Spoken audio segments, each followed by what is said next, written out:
Hey everyone, it's Karen again. Welcome back to Naturally with Karen. And today I have a kind of a storytelling for you. I hope that you have some time to just pull up a chair, put your earphones on, or whatever it may be. And I'm just looking at a notification that popped up here because I really want to do a live stream, a storytelling about Cold Mother. I've given a lot of thought about this as a shaman, as a medicine woman, as a mother, as a daughter, as a wise woman crone now. Um, Woman has been removed so much historically from religion, from spirituality. Now you might say, no, that's not true. But hear me out. Give me a few moments to actually listen to what I'm going to share with you. Okay. So, who is or what is Cold Mother? In 1976, I was given a book that my grandmother had finished reading. It had come out that year. And it's this one, which is actually in pieces. I keep it in a bag, and it's called When God Was a Woman. Now, I did like a really cursory reading of it, and you can see I actually had a dog that, chewed the cover, and I rescued it out of the dog's mouth because I thought, oh my gosh, it's one of the few books that my grandmother left me, and now she's gone. She's with the ancestors, rest in power. And so Etna, my maternal grandmother, gave me this book, and she signed the inside of it here. The light's a little bit dim, but you can see to Karen from Grandma, okay? And so this book is in pieces, but I read it again just about 2 years ago. I was going through what a lot of people used to call long ago a dark night of the soul. I don't really use that terminology as much anymore, but I mean, one thing after the other, bless up Kim, was hitting me. And it was just so surreal. It was so out of the frame of ordinary reality.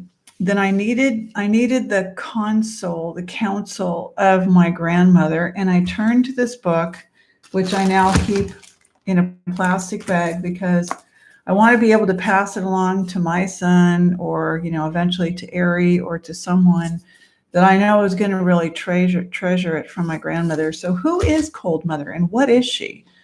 Well, if you look at another book, because I want you to have some of the sources that I've looked at, not just what my grandmother taught me as I was raised, as I was grown as a girl, but starting in around 1965 at the age of 4 and 5 years old. I was born in 1961 in San Francisco. I grew up with women that were very, very, very counterculture. And they weren't witches, and they weren't Wicca, and they weren't really any one thing. But what they were was they were carrying forward a lot of the old ways. My mother still does. In other words, she doesn't go to the doctor as much, right? Like maybe a lot of you have parents, or you are in our age group, in the 50s, 60s, 70s, whatever, 40s and up, and you're taking blood pressure and cholesterol medications and statins and different things like that because you trust your doctor. It's not that I don't trust the doctor, it's that I don't trust the drugs. And I don't want to, as I was raised, to be someone who's dependent. So what I heard, as a young girl my whole life was, don't get dependent on those things. You don't want to be habitually, where you have to take those things. It's not a good idea. So the other book is The Chalice and the Blade. And so I read Merlin Stone in 1976 because my grandmother handed it to me. But remember that I was like a 16-year-old at that time. So I couldn't really get, just like your 8-year-old, for Kim, or 16-year-old for me. I mean, my grandmother could say things and I could be like, yeah, I get it. But you can't really get it because just like they talk about the triple goddess, you've got the girl, the mother, once she's a mother, now she's entering to a different moon phase in her life. And you've got the wise woman, or the crone. And sadly, women today are very ashamed to be a crone. They just consider it with being old and refuse and garbage. And, kind of tossed away and discarded. Because look at our language. We're constantly hearing others refer to us, like it's not that long ago that I was in my 20s and 30s and 40s myself, but look at that old man over there. Look at that old woman. And my mother would redirect us, me and my brother, and say, no, no, no, no, no, you don't do that. You say that older man or that older woman, meaning it was an easier way of saying elder. So we grew up with this manners and respect, and being shown that there was other ways. So cold mother, if you listen to what's being said by Riane Eisler and Merlin Stone, what's being said by me, what was being said by Maria Gimbutas, right? What's now being said by Kim at Pure Luminosity, find who you want to hear it from. But I was raised where a lot of people were raised in Catholicism or Lutheran or Baptist, in a very predominantly male, white male, patriarchal religion. And I was raised, not that women were feminist and bra burning, and my mother was a stay-at-home mother at home and hearth, and that was considered, a very high honor to be able to do that and stay home with your children and help to establish home and hearth. Those are words that later I took from Rahima Baldwin in her book, You Are Your Child's First Teacher, that was given to me in 1995 when my son was born, my only child. So cold mother is where women were living in partnership societies for 20,000 years, raising all the food. All of the children were matrilineal, which means that they took mom's family name or surname. They didn't take father's last name until, as talked about in the books, the Battle Axe clans, the Indo-Aryans, rode over the Caucasus Mountains and started to slew and murder in villages up to 1,000 people a day. So many of the stories that my grandmother was reading the Bible cover to cover, she would, share with me and say, did you realize that the story about Jezebel actually was rewritten to formulate it into a male dominator model? And I was like, no, so it would just kind of be in passing. So I grew up hearing these things. And later, as I had a curiosity, and maybe I would search out a Bible verse, because the Bible is a place that I like to turn to for some of our oldest wisdom, but with the idea in mind that a lot of it has been restructured into a tool of allegiance. So love the Bible, love God, love women, love men, love children, love life, love the animals. Don't feel that I have to dominate them or, quote, have dominion over them, even though it might say that inside of the Bible. It also might say that I'm not supposed to use my divine abilities to sense and feel. And I also feel like that is something that has been oppressed because it took a dominator model that was very top heavy on the male, and it created an ability to keep people led by the nose, right? If you can keep me doing what you want me to do, if you can, fool me and use me and charge me and profit from me all the time and keep me kind of dumbed down, then I'm never going to challenge you. And I'm going to go into this here a little bit further, okay? Because it's really been a big driving point for me, is that instead of, a society that says, get to the point, what's the bottom line, right? In the goddess ways, meaning that females were balancing everything. We were the birthers, we were holding the agriculture, so we were growing the plants for everyone. There were no bastards, right? A bastard is born out of wedlock. Okay, so women were taken from these villages, but not just women, girls. Typically girls under 15 were taken by the men when they would slew and murder and brought into these Indo-Aryan villages where men could have more than one, or if he wanted to take one from a family, he never paid more than 50 shekels of silver to be able to own her and bring him in. And it was year after year after year of her becoming what everyone knew in the 50s and 60s, which was barefoot and pregnant. So if you wanted to dominate a woman, whether it was your insecurities because you didn't want her, playing around while you went to work at your 8 to 5 job every day, or whatever it was in the 50s and 60s, because I remember the 60s and how the women were talking about this. I was very, very observant. It was to keep her barefoot and pregnant, right? In other words, don't have her dressing really fancy and looking really seductive. And if you did look really seductive, you were called a sex pot. A sex pot. I mean, think about that for a moment. So who is and what is Cold Mother? If you look to trick or treat time and you look for Halloween in the month of October, okay, if you look, you'll see pictures, just like in the old movie, The Wizard of Oz.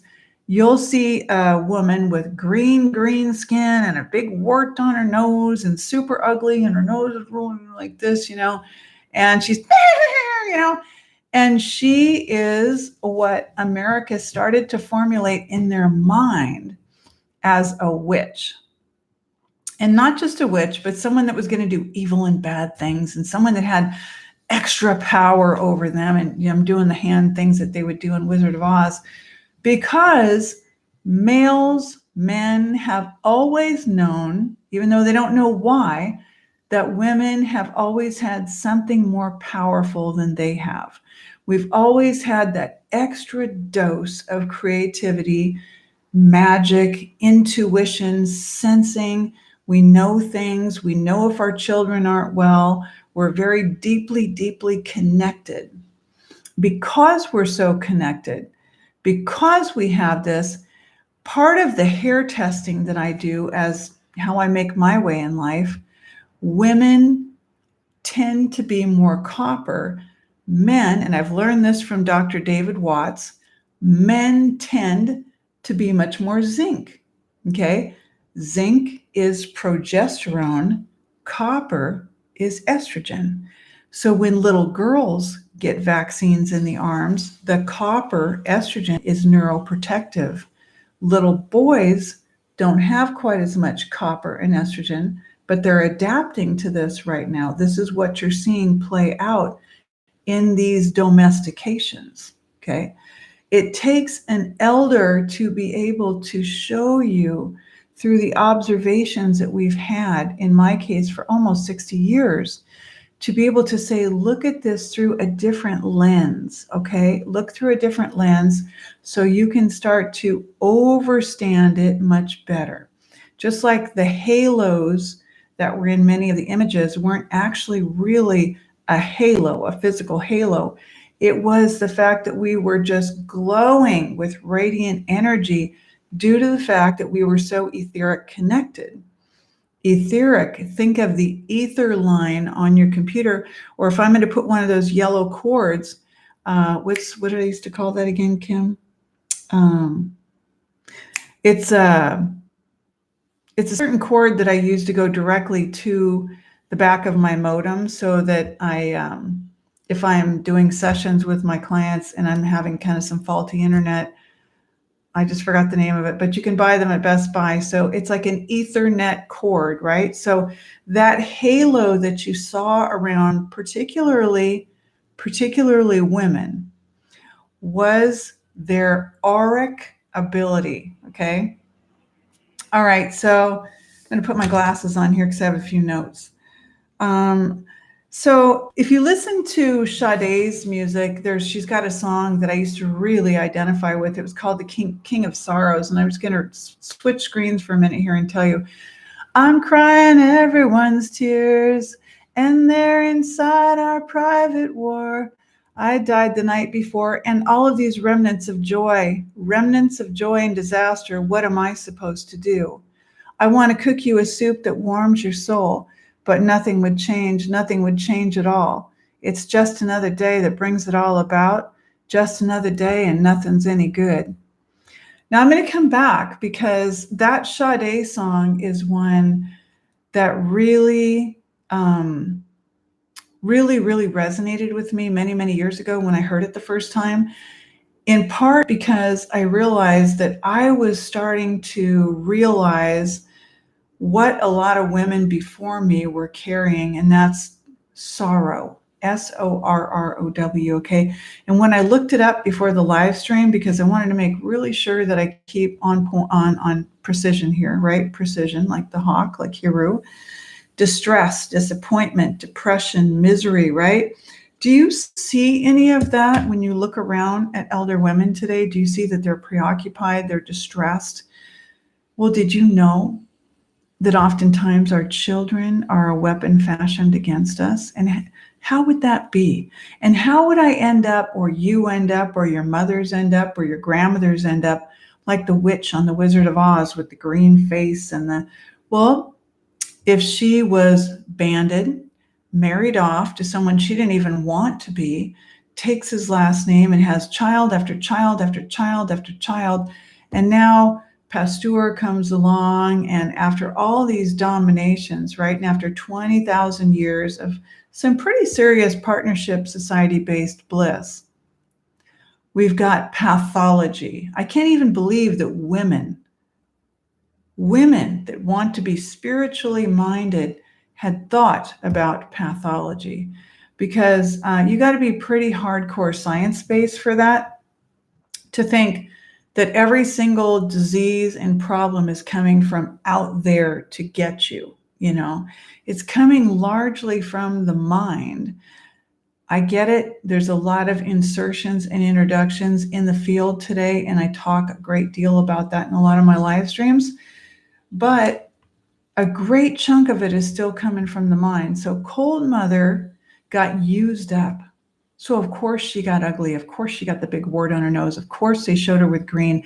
How many times have you heard someone say, your coloring is off? Are you okay? Your coloring is just way off. I even say that to my son and to many of my clients on occasion. I'll say, you look a little grayed out. What's going on? I can tell because the vibrance has totally changed, right? The coloring is really off. And even to that end, what about people with vitiligo? Okay. Vitiligo is known to be a thyroid disorder. I walked by a woman and a man at the lake walk the other day. Their children had sunglasses on and they were absolutely albino, beautiful children, right? But why does this happen? Why do we start missing pigment in our skin, whether you're white or black or whatever? Why does this happen? Is because of what's happening to what are called in science, in the medical industry, are genes. When you go to the doctor and anything is wrong with you, because when you go to the doctor, it's to find wrong things, not right things. When did you go to the doctor and the doctor said, you are doing everything right? This is wonderful. I'm glad that you're doing so many things right. I don't have to do anything for you. But you go to the doctor to find wrong things, okay? And if you don't know you have wrong things, the doctor's going to tell you what's wrong about what's going on, and there's going to be a pill for that. So every wrong thing is an ICD, an international code, an international code of disease. And when you go to the pharmacy, the drugs that are dispensed as prescriptions and medications, those are the plantation terminology, are code. Code has a lock and key receptor site fit within the brain, okay? So that's basic physiological psychology. Look it up for yourself, right? So the drugs are code, the diagnosis codes, you are code. It's not, you call them medications, you call them genes or genetic mutations. They're codes, okay? So you might have damaged code or genetic mutation, and you might go to the doctor and get a code, or they might go in and do a surgery and do code work on you, but it's all codes, okay? So now that you realize that it's codes, or maybe you realize this already, then quantum physics sees where you're living as completely a sim, capital S-I-M, as a simulated environment where it's not really you on a day-to-day basis. But if you stop and think about it, you have to lay down so that you can code what happened during what you consider the day into files inside your RAM, okay? And if your core processor is unable to move the code into the files that it needs to go into while you're sleeping at night, and you miss out on the REM sleep, rapid eye movement, then your code starts to get scrambled. Does this make sense? So mother, for the last 10,000 years, after being drug out by her hair, being told she's no longer allowed to heal, being told that her babies are no longer her own, she's to be banded and they're to take the last name of the male, and she's supposed to, back in those days, have one after the other, after the other, after the other, until she's so drained and depleted that she looks like the witch on the Halloween, cardboard things that everyone puts on their windows. And they don't even realize that that's what they're doing. They don't even realize how this happened in the first place, okay? So let's go a little further here. Oh, very good, okay. So how else do we change what's going on? How else is it that mother has so much sorrow? So if for 10,000 years she's told you keep your mouth shut, she's sexually assaulted at night and impregnated. She gets up barefoot and she's sweeping the house with, the bare bones of her broom. Those are the times that she was thinking. Those are the times that she might have even been having fantasies. So sometimes when I'm daily sweeping my house, because I live with a pack of 3 dogs,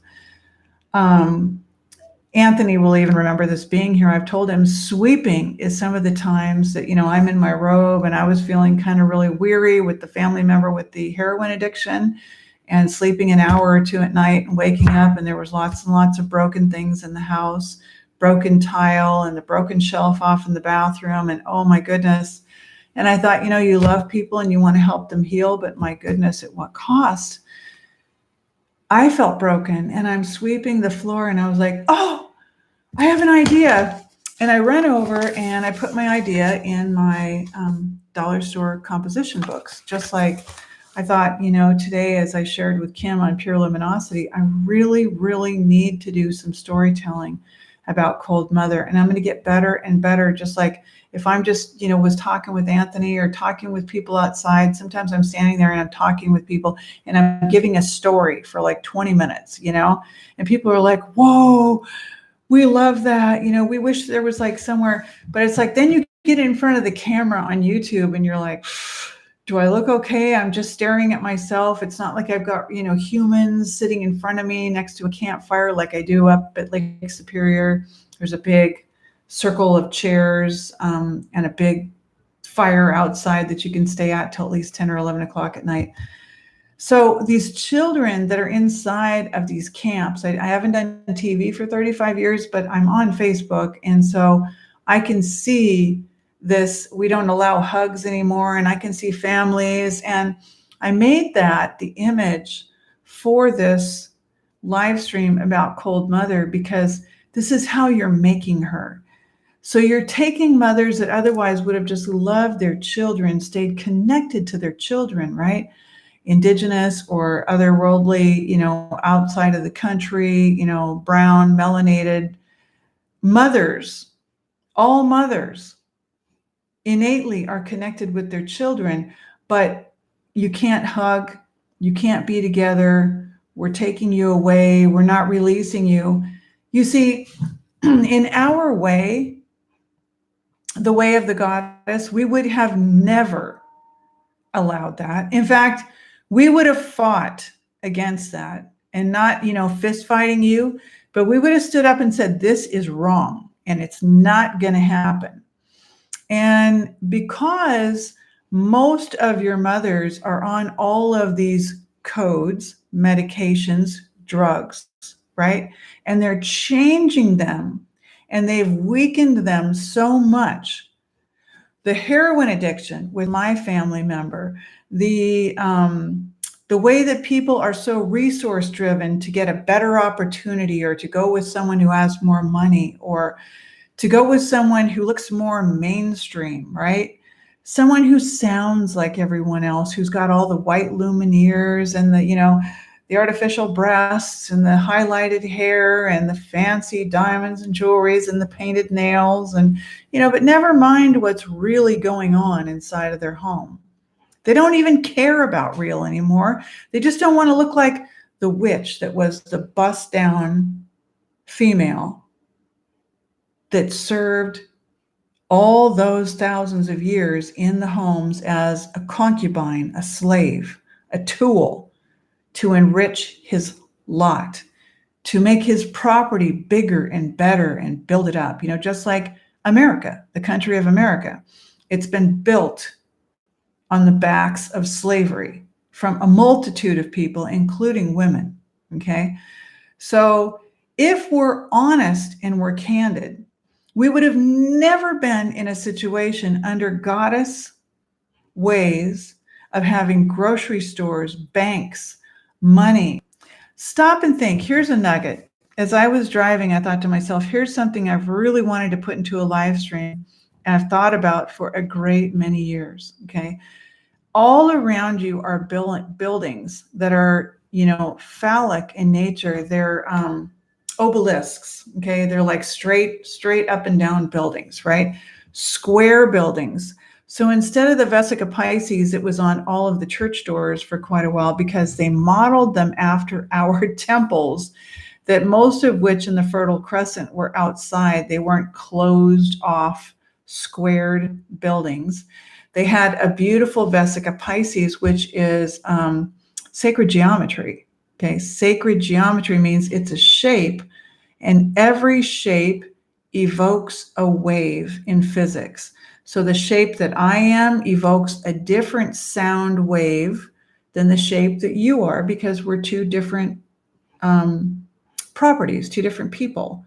Okay, so the shape of that building in and of itself was music, just like your organs are singing if they're in harmony within your body and your skin bag, and you're optimized. Okay, but if you're not, they start to get really staccato and they start to get faulty, and you start to get what? High blood pressure or bradycardia, low blood pressure. You start to get skin eruptions. You start to get poor eyesight, like me with the reading glasses, right? You start to not be able to hear so well. You start to get bags under your eyes, like I have a little bit right now. You start to lose pigment in your hair, and you start to lose pigment in your skin. You're going to go from a dark blue black into a pale, pale white body, all the way into an albino. Okay.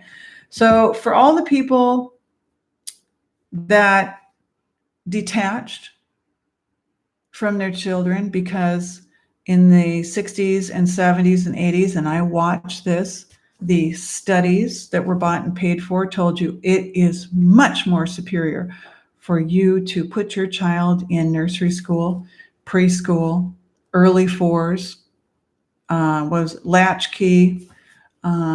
I could keep going.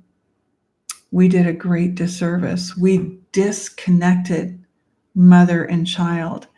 And public schools are teaching something so averse, so different, so disconnected from what a home and hearth would be teaching, that now trillions and trillions and trillions and trillions of students, right? We wouldn't have called them students in the partnership ways. We would have said those are our people. Those are our young people.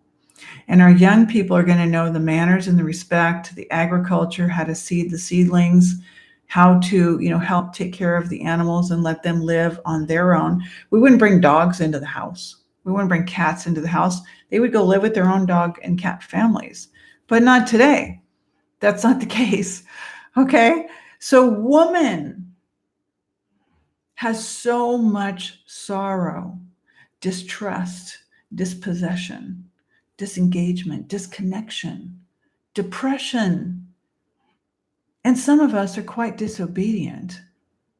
Some of us are quite fierce at times. Some of us have gone to the chief of police, to the superintendents of schools, to the principals, to the sergeants, to the sheriff's office.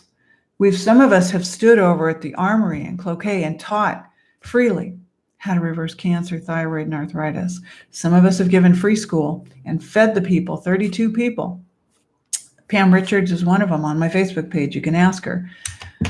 Intuitive Arts, and sat there for weeks and made beautiful color index cards with beautiful pictures off of calendars I had kept for a couple of years out of One Spirit, and with glue sticks. I still have some of these glue sticks here. And I sat there, glue sticking them with Ox by my side, as he remembers, and putting them in a large straw basket and going around to each of the 31 or 32 people, 2 men and the rest women, and having them each pick, I don't know if it was 3 or 4 or 5 cards, whatever, however, we had enough for everyone to be able to do this. And then each person had written down their question before we started so they could see how to tune into their own self. You might call it your higher self. Maybe once in a while I use that. I'm not super fond of that, just like I'm not super fond of the word sound soul. I'm much more tuned in with the word spirit. And I think that's a very, good word. But these women that are being disconnected with their families right now before our very eyes, any intelligent, powerful woman, groups of women that would have been cohesive and connected would have said, hell no, we're not doing that. Knock it off right now. You don't separate women and their children. You don't do it. You don't put them into selling their hours at JOBs, just over broke, the job. You don't do this. And yet today we worship the money god and the obelisk, those straight buildings, right? And we worship another male deity, the almighty buck, right? We need more bucks. We need a job with good bucks, right? Even that is male dominated. A buck is a male, right? It's a male deer. It's powerful with a rack on it. It's a buck. Now, if you think for just a moment, and I've mentioned this once or twice in my Facebook live streams several years ago, I come from a Germanic background, bloodline. And in the German tradition, a grandmother is called Oma, okay?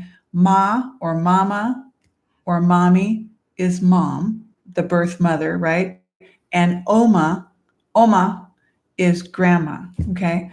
But in our culture, the male-dominated allopathic medical industry does what? We have carcinoma, melanoma, and I could keep going, right? So now mother is the cancer that's feeding on the world. Are you kidding me? Right? So all of these little word sounds are being slipped in without you really even noticing or realizing it, but I'm noticing it. I realize it. The first time I heard it, I realized it. I thought, wait a minute, ovarian carcinoma and OMA. So it's a grandmother disease. It's a grandmother disease, right? The disease of cancer, if you took cancer and you broke it down like I did many, many years ago, C-A-N, syllableize it, S-I-R, cancer. Can I, sir? Well, that certainly sounds like patriarchy. Can I, sir, may I marry so-and-so and take his name and have his children and work for the rest of my days and have a nice big diamond ring, a blood diamond on my finger? And have insurance so I can go to the doctor and the doctor can take out body parts, because almost inevitably, as a female, you're going to have heavy bleeding, blood clots, potentially a cervical ablation, lots of radiation on your breast. If you didn't have breast cancer, eventually you will with all that radiation. Cysts, lumps and bumps and nodules and tumors. And the whole thing is predictable, to be quite honest. It's see-through and transparent to me after all these decades of doing this work and being alive and observing and listening. So I wouldn't, with a group of other powerful females, allow what is happening with these other females and their children. No hugging. You guys got to step away from your children. God knows what happened with a world that's been white dominator based, and what? Hypersexualized. As Danielle Laporte said so well, this is a war on your endocrine system. Your endocrine system simply means your glands and your hormones. And that's why I wrote my book, Detox and Heal Your Own Thyroid, because this is your thermostat. It has everything to do with connecting to your HPA axis, your hypothalamus, your pituitary, your adrenal glands. Hypothalamus, pituitary, adrenal glands have everything to do with your thyroid. So Mama was tired of asking, "Sir, can I?" Okay. And then all she gets, instead of her going out there and knowing all the plants in her region, all the herbs and the plants and the fruits, and feeding from the earth whole foods, now over these last hundreds of years, our food is sprayed with horrible pesticides and fungicides and sea products with algicides. Algicides are loaded with mercury. So what? Someone asked me tonight on Quora, where I have almost 3,000 answers under Karen Pringle on Quora, Quora.com. If many generations are vaccinated, does that mean it carries over into other generations? And I sent that over to Kim at Pure Luminosity because I thought it'd be kind of fun to get your take on that. So if someone is vaccinated and then down the road they have multiple generations of children, is that getting carried over? Well, what do you think? First of all, it presumes that you actually know, not think, not guesstimate, but you know what's in that vial that you injected in your arm. Do you know? Do you know? No, I don't know about that. If some people are rhesus positive and some people are not, and O blood type people attract more mosquitoes and others do not, and most people in Africa are O blood type, what does it start to tell you? It tells me a lot. So let's go through the rest of my notes here, because so Mother has gone through shunning and hair cutting and distress. Removal from home and hearth, as I said before, okay? So what we see today, it's just much more sanitized. In other words, we're like, oh, little Joey's getting ready to go to Little Forest. He's got his new backpack and his water bottle and all of his school supplies. We went to Walmart, or we went to Walgreens, or we went to, what else, guys? I don't know, the mall. And we got all of his school supplies, and he's already, I am so excited for Joey to go to school. Oh my gosh, right? And off she goes in her new minivan with her new cell phone and her cool pink sweatpants and her nails all done, right? And this is the American way now, right? Disconnected. Don't get offended if you hear me. Don't get offended. Stop and think for a moment, because I am dealing with opioid addiction. I am dealing with having been a therapeutic foster parent for a decade. Lastly, for Northwoods Children's Homes in Duluth, Minnesota, I am dealing with being the vocal voice in my community where others are afraid to go talk to people who are in positions of authority. I did it alone. I moved here alone. I did it alone. I did it with not much money. I did it with ovarian cancer diagnosis. I did it with a child that ended up with an ODD diagnosis that was absolutely insane. And it's why today I'm doing hair tissue mineral analysis, because Mama has been bruised, banged, beat up, disconnected, disengaged, disavowed, disempowered, you can just about name it. And if she's in a different skin bag, if she's in a brown or a dark brown, what we call black skin bag, she's been through, chances are, even more. Okay. I've seen police abuse with my own eyes, with my own child. And I had to stand up to him with no man in my household, with no extra paycheck, knowing that the community was going to get, kind of raw with me, because I'm not a moneyed person like I was when I worked in law. Okay. So Who is Cold Mother? Cold Mother is made. What is she? She's someone that finally has said, I can't take anymore.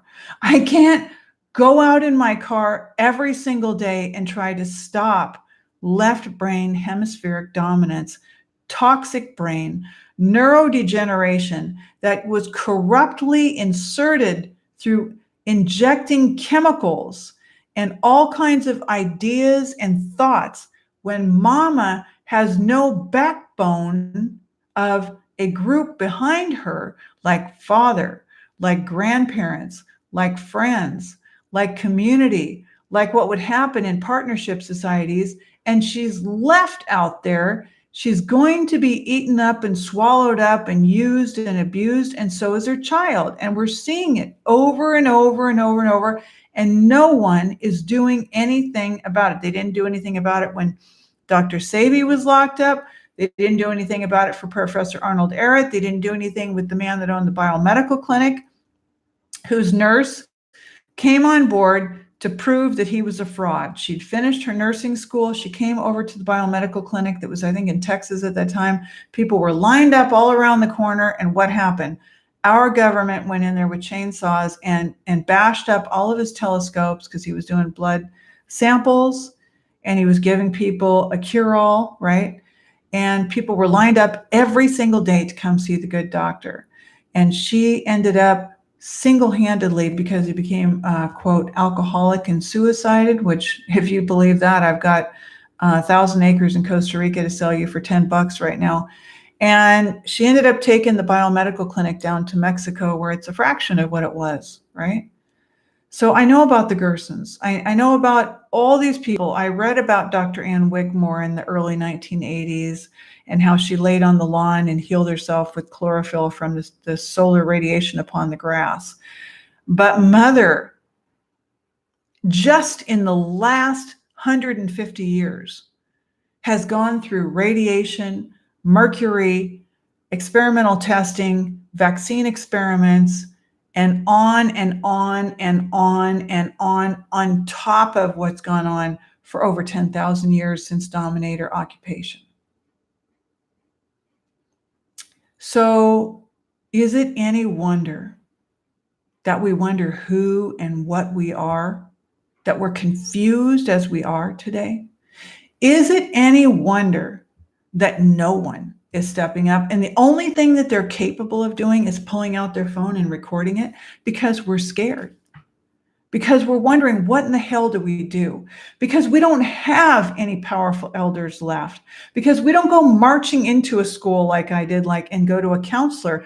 Like I went to a counselor, Dan Diallard at Duluth Psychological, and I said, can I have you as my expert witness that I can have my son at home so I can homeschool him? Because I had to put him into first grade because of his age, and I had to go to work. My mother was threatening to bring over the sheriff and evict us from a home that she bought because I wasn't making the payment. You want to talk about stress? Cold Mother became envious and competitive with her own daughters, especially with her own children, but especially her daughters. You might say, no, my mom wasn't like that. But the majority of mothers for quite a long time, if you look at Betty Davis, right? If you look at Frances Farmer, if you look at all the women that have come into my shop in almost 17 years, just in Minnesota, not counting California, before doing work with people hands and heart on. That's when I say in the trenches, that's what I mean. Manually moving inflammation that people would re-ingest, okay, and blow up, swollen skin bags again, lay on the table, tell me I've got pain here and here, and I've got pain here and here, oh my God, and here, right? And I understand from time to time, just like I got a pain in the neck, I've had a pain in the neck for weeks and it was getting stiff, Kim noticed it. I don't normally have any pain, not in my hands, not in my arms, nothing. Even with the hard work that I've done post working in law full-time and doing the coaching on the side. Now 17 years of using these hands to manipulate flesh and move energy and move stagnation is hard work. You go into a dim, darkened room with, some nice relaxing music and a candle, and it's pleasant temperature in there. But you're working a person from head to toe. I don't care if they're 400 pounds or if they're like 98 pounds on the table. The majority of the time, you are manually kneading, and I've got my elbows out and doing this kind of a thing, at the edge of the table, lomi lomi work, Hawaiian lomi lomi work, which is a form of massage. And this is what we're doing. So Cold Mother is a product. She's a product. She's produce of all of these events.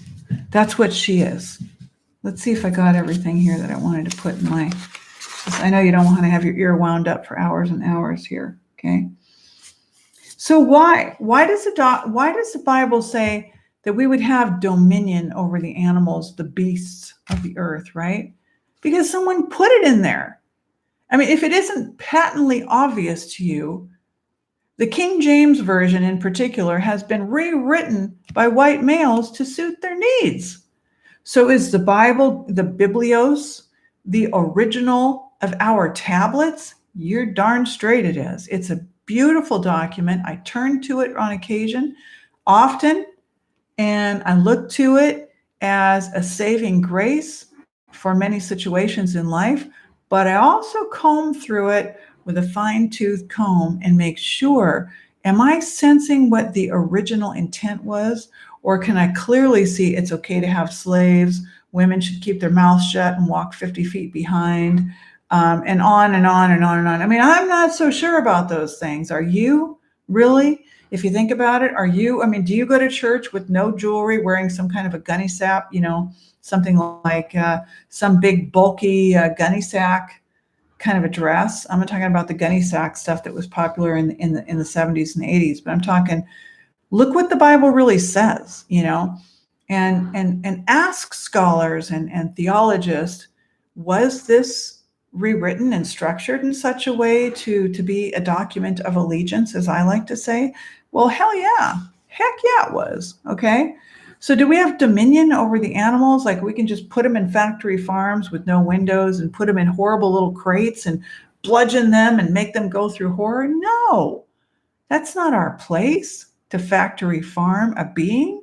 That's their life. And they wouldn't even be here and be born if we weren't looking at them as some sort of a free commodity and as spiritless. It's not a piece of furniture, and even a piece of furniture is coming from a living tree. Unless you're making it out of something super artificial. Come on. Okay? So no, we don't have dominion over the animals or the beasts of the earth. No, we don't. And we have every right to be able to use our intuitive abilities. If you sense or you're having a dream or a vision that something's going on with your family, you better tune into that. Okay? People in other countries throw bones. They do all sorts of things. Get out of the witchcraft thinking, my God, it's 2019. It's ridiculous. Okay? Blah, blah, blah. So the big thing I really wanted to talk about was that, who is Cold Mother? We made her, not we, us females, right? But we're reinforcing it. We're reinforcing it by saying, yeah, it's great. I can't wait till they go off to school and, get in my, I'm a much better mother because I go to work. I mean, I've heard this from a lady at the gym. I looked and I thought, oh my God. But then I thought, you know what, Karen? You just turned 58 last week. And how many things have you said that someone has turned around and went, oh my God, that was jaw dropping, right? Like these are innocently, most of the time, innocently ignorant statements. And people don't realize until it hits them. Okay. Well, it's hit me. It's hit me. So now when I find other mothers like Kim, who's, pure luminosity, and many, many people on my Facebook page and clients that come to see me, we're talking and I say, I really wouldn't do that. I really wouldn't dress your children up like that. I really wouldn't put those games in their hand. I really wouldn't put that TV and that Xbox in their room. Take it from me. Okay. I really, really wouldn't. allow them to watch those movies. I really wouldn't take them to those movies at the movie theater. I really wouldn't put Disney in front of their eyes. No, I wouldn't. But I knew that when my son was really little. I was like, Disney? Nope. We're not going to go to the zoo, and we're not going to go spend money and pay someone to enslave animals to sit in artificial environments in cages. We're not doing that. Okay. So if you don't know that, if you've never thought that way before, would you want to sit in a zoo? Well, I don't know. I mean, I heard like they don't really have a habitat. And I mean, it's kind of like we're saving them. Well, why don't we think about their habitat? Why don't we think about sustainability? Why don't we think outside of the box? And this is precisely why women, powerful, strong, bronze women, were the ones that ran the temples in every village.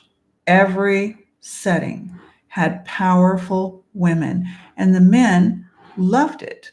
The men were not thought of as just sex objects or just concubines or just the grunt workers or anything like that. It was a very egalitarian type according to, what we think by looking at the archaeological digs and the artifacts and the artwork presented by Riane Eisler and Merlin Stone.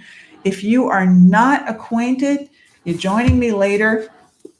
The Chalice and the Blade, read this one in 1988, so this is probably the older cover. This is probably not the cover that you're going to find, but I've kept mine. Riane Eisler is still alive. She's a Holocaust survivor. When I first read this book in 88, I wasn't the reader that I am today. So for me, it was kind of like, whoa, this is such a heady book. I mean, whoa, this is a lot to digest. And I really need to reread it because I've gone through and kind of looked at things.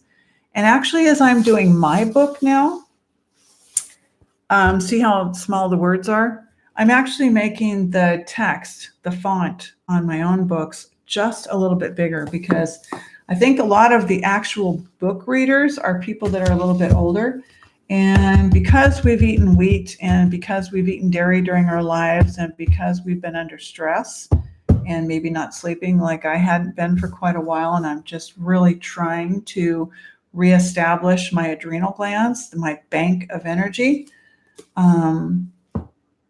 we might need reading glasses, and it gets kind of tedious to read something super small all the time. The other one I talked about was When God Was a Woman. This is also the original from my grandma. And I'm going to show you here because my girlfriend Cheryl Williams in Santa Cruz, she was like, show me that that was signed by your grandma. So there you go. To Karen from grandma. Okay. This is When God Was a Woman. This is the 1976. And look at, it's just broken. And I hope I have the whole thing. I hope I didn't lose anything when I was kind of in a bit of chaos. And I'm going to put it back in the bag. And I'm going to look to see your comments here. You have both books. Oh, they are different. So Kim says they're different covers now. It's really not funny though. Yeah. Okay.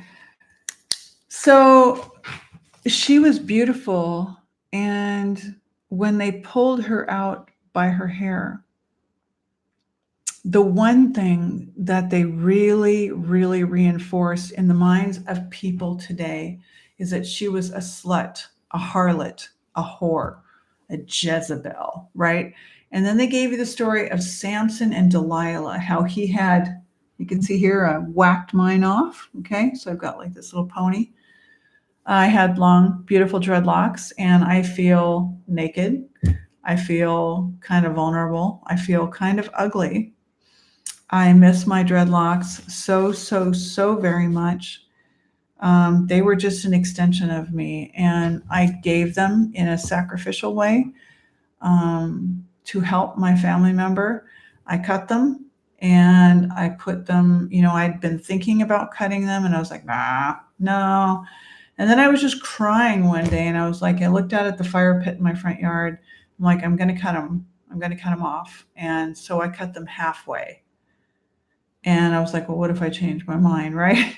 And so then I put two of them in the fire, and I just sat there, crying on a rainy day in November of 2018. And I was like, God, the ancestors, all of the family that's ever loved me, and all the blood that flows through my veins, just please, please, please help the situation that's going on. I pray that everything, could be made better, because it's so rough. It's beyond what I believe that I can handle. And it was really, really, really, really rough. That needs to be written in a book, because most people probably wouldn't believe that. There's a lot of opioid addiction out there, and people get really mellow and numb, and they call it slow, and they call it black tar, and people just kind of get the nod and they whatever. And then you worry that it could slow your respiration down so much that you could quit breathing. And people just kind of slump over in a corner and they're quiet. But my family member is one of the 1% in the world that actually gets extremely hyperactive and sweating, and and time after time I've seen the test, and it is opioids. And I've asked doctors, because we've had multiple overdoses, what's going on here, because the closest thing I could come to was that it's a paradoxical effect. But now I have some other thoughts, and so it is what it is. If our babies had not been taken from us, if we had not had medicalized births, meaning that we didn't have to have all the cesarean sections that we do, we didn't have to have all the cord clamping, we didn't have to have all of the taking of our stem cells, we didn't have to have all of the injections. How many are we giving our children now? Proof is out there that we don't inject pregnant moms with vaccinations. You just don't do that. That's common sense, okay? We didn't need to ever start dyeing our hair. There's no shame in when you turn gray. You turn gray when you turn gray. You might have gone through a hell of a lot of stress in your life. You might have eaten poorly because you didn't really understand or overstand what the food was doing to you. You didn't get it. And now you're starting to understand, or now you really understand, right? You didn't understand what all these body products and body sprays. I cannot go for a walk anymore, not because I'm chemically sensitive, but if I'm on the lake walk, or I'm somewhere like today walking the dogs, 4 or 5 people, mom and some children or whatever, walk by, and they're so fragranced up that just the swoosh of me walking this way and they're walking this way, we're walking opposite directions. And so at that time when you're kind of side by side, there's a swoosh, and you get like a big waft of their fragrance, and it just overcomes my nose, because I can breathe, because I love humidity, because I love breathing in the moisture. And I have to take in all of that, and it's just it's noxious, it's off-putting. So it's their dryer sheets, their colognes, their body sprays, their soaps, their shampoos, their body wash, whatever it is, their hair products. I mean, it's too much. The diapers on their children, the dryer sheets the children are wearing, and it's all, stuck to them in the sun. And then people are afraid to go out in the sun because they're going to get what? We're going to go back to the mother speak again, a melanoma, an oma, a melanin, an oma, right? An oma. We're going to bastardize grandma now. Because what? They've been baking dryer sheet junk that's baked onto their clothing in the dryer onto their skin, along with all these fake body products, and along with eating all this yogurt and cow mucus and, grocery store instant foods and JoJo's covered with dairy, and, they're a congested mess. So my job, what I do, what I love to do, is to open this up for people. They fill out my wellness form at Naturally with Karen. That's the start. Free, totally free. Fill it out, click submit, goes to my email. I say, hey, sounds good. I looked it over. What, when do you want to get together? 15, 30, 45 minutes is the standard. It's the ideal amount of time, right? Believe it or not, it's like a massage. It goes pretty quick. We're talking with each other on the screen. I can see the symptoms on your wellness, but I'm asking you, what do you want to work on? You don't want to work on more than 3 things. We don't want to make it be like totally overwhelming, okay?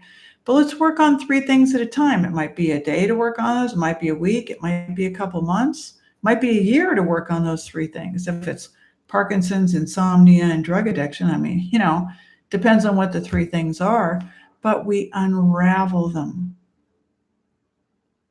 Okay? So Cold Mother, the Betty Davis, all of these in the movies, right? Whatever happened to Baby Jane? Watch that one. If you haven't watched that one, Whatever Happened to Baby Jane? I watched that as a girl. I think it scarred me for life, just like a lot of Alfred Hitchcock movies that my mother would watch. Nothing like the horror movies of today, thank God. But mothers are scarred. They're damaged. Now we can't connect with our children. We butt heads because they're a weapon fashioned against us after they've been inundated, okay, and inducted into the thinking streams and the codifications of, what was it? The Everyday Mathematics, University of Chicago, which I was like, no, getting rid of phonics, getting rid of philosophy, getting rid of, run and be a play and be a child. Competition, accelerated reader. I kept saying, no, no, no, no, no, no, no. But what happens if you don't put your child in school and you have to work and there's no one else because you laid out a plan and the people didn't come through, you're stuck. And so mother has been stuck with sick partner, alcoholic partner, drug addicted partner, physically abusive partner, like the woman I was speaking with 2 days ago in the park, and on and on and on and on. And she doesn't even realize that by the time she's in her 60s and 70s, she's just become flat and checked out. That's the game. The game is, whoo, we got you. You're not going to be strong. You're not going to be powerful. You're not going to stand up for these children in these centers. You're not going to position yourself to be part of the Council of Elders. You're going to fall for alcohol or drugs or one of our medications, or you're just going to fall apart. So anyway, thank you, Kim. You're beautiful too. I had a really awesome day, and then I went over to Duluth, and it was kind of rough. It was kind of rough because I went over to help and bring some food, and people were in a really piss poor mood. I had some things to bring to the shelter, and I wanted to get the dogs out to walk around the lake for a little bit, but there was a lot of moodiness, and it was like, oh, I think I'm just going to come back home. So we got about a 10-minute walk, which was not the hour and a half walk I had planned for, and the cooler time. But it is what it is, and I'm thankful, and tomorrow's another day. So anyway, Cold Mother, the witch on the Wizard of Oz, the green face, the mole on her nose, or the big wart on her nose, the wart on her hands, her distress, her disconnection, the children being a weapon fashioned against her, all the studies that prove that it's better to go ahead and send the kids to school. You want them to be socialized, don't you? You want them to be able to fit into the world and to be able to compete in the economic marketplace.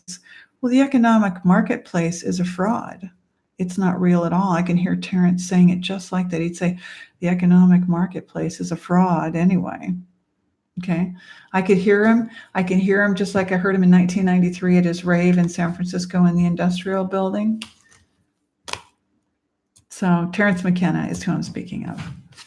And that particular night in 1993, I was taking psilocybin. Not a big druggie, but I did probably take it about 20 times. I got a good feel for it.